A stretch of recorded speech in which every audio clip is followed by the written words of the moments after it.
Good morning. I'm talking to Rabbi Ari Enkin this morning. Good morning, Rabbi. How are you?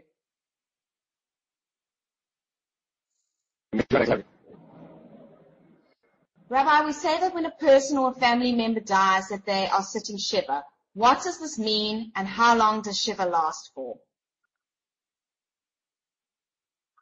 It's the most intense portion of the mourning that a family has to observe on the death or loss of a close relative.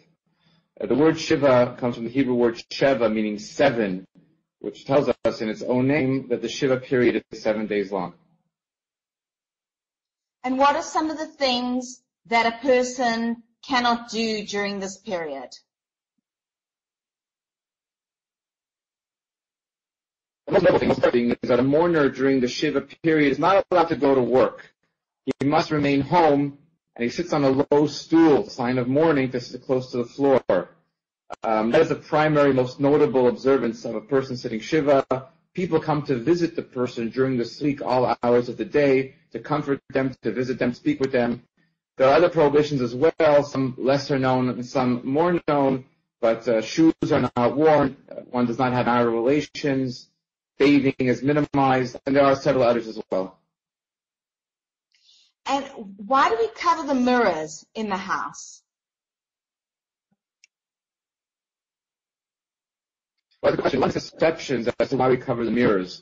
The most common interpretation, which may not be so accurate, is that we cover the mirrors in order to disassociate ourselves, to distance ourselves from beauty during the Shiva period. We should not be worried how much we look like, but to more worried and more focused on more spiritual matters. So that's the most common interpretation, is to prevent us getting too attached to our beauty during Shiva. But the true traditional interpretation, believe it or not, is the mirrors are covered because prayers take place in a Shiva house.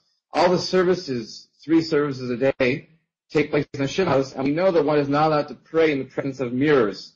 And that's the true reason why the mirrors are covered, so that when the services take place, there's no concern of services taking place in front of any mirror. And what's a Yartzheit candle? And why do we light the Yartzheit candle? Yes, especially the day of death. Once a year, of course, on the day of death, another set of observances and mitzvot are practiced. And one of the most common ones, as you've mentioned, is to light a 24-hour candle that burns throughout the entire duration of the Yartzheit, from sunset the day before till sunset or nightfall the day later. That Yartzheit candle is indeed a 24, 25-hour candle that one lights every year on the anniversary of death. Thank you. Thank you, Rabbi Enkin. Thanks for talking to us today. Thank you.